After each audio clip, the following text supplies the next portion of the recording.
दोस्तों 2027 का चुनाव अभी दूर है, लेकिन चंद्रशेखर आजाद ने अभी से बहुत बड़ा दांव चल दिया है। उन्होंने 45 उम्मीदवारों की एक लिस्ट जारी की है, जिसमें बड़ी संख्या में मुसलमानों पर भरोसा जताया गया है। जी हां, अब सवाल ये उठ रहा है कि क्या यूपी का समीकरण चंद्रशेखर आजाद बदलने की ताकत रखते हैं। नमस्कार, मैं हूं फरीन अंसारी और आप देख रहे हैं क्रिएटिव विजन न्यूज। दोस्तों, उत्तर प्रदेश विधानसभा चुनाव 2027 में अभी काफी समय है, लेकिन राजनीतिक पार्टियों ने अपनी अपनी तैयारियां काफी तेज कर दी। बीजेपी अपनी रणनीति बना रही है, समाजवादी पार्टी लगातार संगठन मजबूत करने में जुटी हुई है, बसपा भी नए मुद्दों के साथ मैदान में उतर चुकी है।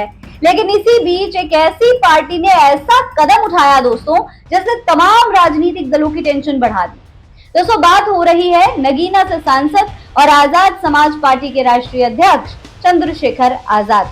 जी हां दोस्तों, चंद्रशेखर आजाद ने 2027 विधानसभा चुनाव के लिए अपनी पार्टी के प्रभारियों की पहली सूची जारी कर दी है।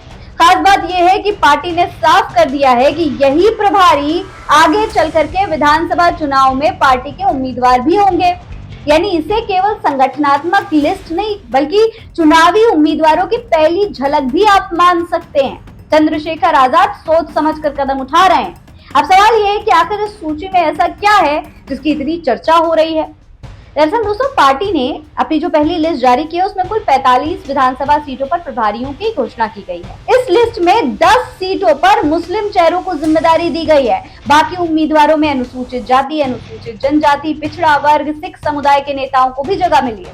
यानी पहली ही सूची से आजाद समाज पार्टी ने ये संदेश देने की कोशिश की है कि वो अपने पुराने बहुजन एजेंडे के साथ साथ मुस्लिम समाज को भी बराबर की राजनीतिक भागीदारी देना चाहती है।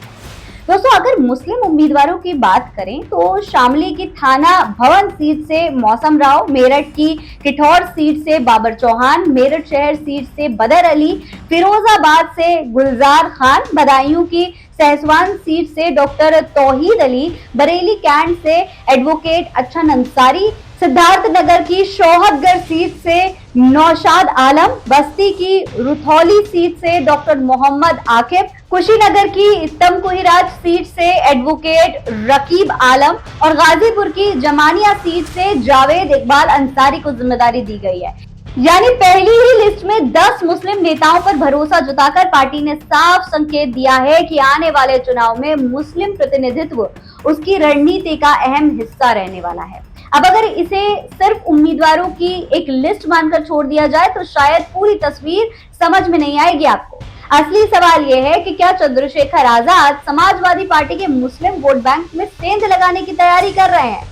जी हाँ, देखिए, ऐसा इसलिए कहा जा रहा है क्योंकि उत्तर प्रदेश में लंबे समय से मुस्लिम वोट बैंक का बड़ा हिस्सा समाजवादी पार्टी के साथ जाता रहा है। लेकिन पिछले कुछ सालों में चंद्रशेखर आजाद लगातार दलितों के साथ साथ मुस्लिम युवाओं के बीच भी अपनी राजनीतिक पकड़ मजबूत करने की कोशिश कर रहा है।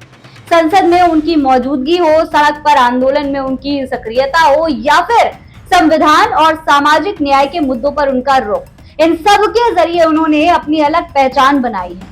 अब पहली सूची में 10 मुस्लिम उम्मीदवारों को शामिल करना इसी रणनीति का हिस्सा माना जा रहा है।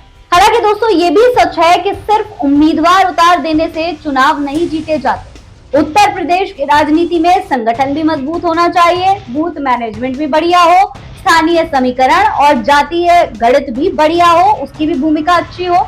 यही वजह है कि पार्टी ने अपने बयान में उम्मीदवारों से ज्यादा संगठन पर भी जोर दिया है। पार्टी ने कहा है कि सभी प्रभारी बूथ स्तर पर संगठन को मजबूत करें, सामाजिक न्याय, संविधान और बहुजन हितों की आवाज को गांव-गांव और घर-घर तक पहुंचाएं। यानी साफ है कि आजाद समाज पार्टी इस बार सिर्फ चुनाव नहीं लड़ने वाली, बल्कि मजबूत संगठन खड़ा करने की तैयारी कर रही है उत्तर प्रदेश में। दोस्तों, राजनीतिक विश्लेषकों का मानना है कि अगर चंद्रशेखर आजाद दलित और मुस्लिम वोट बैंकों के बीच में मजबूत तालमेल बनाने में सफल हो जाते हैं तो कई सीटों पर मुकाबला त्रिकोणीय हो सकता है। इसका असर सिर्फ उनकी पार्टी पर नहीं पड़ेगा, बल्कि सबसे ज्यादा समाजवादी पार्टी और बहुजन समाज पार्टी दोनों पर पड़ सकता है।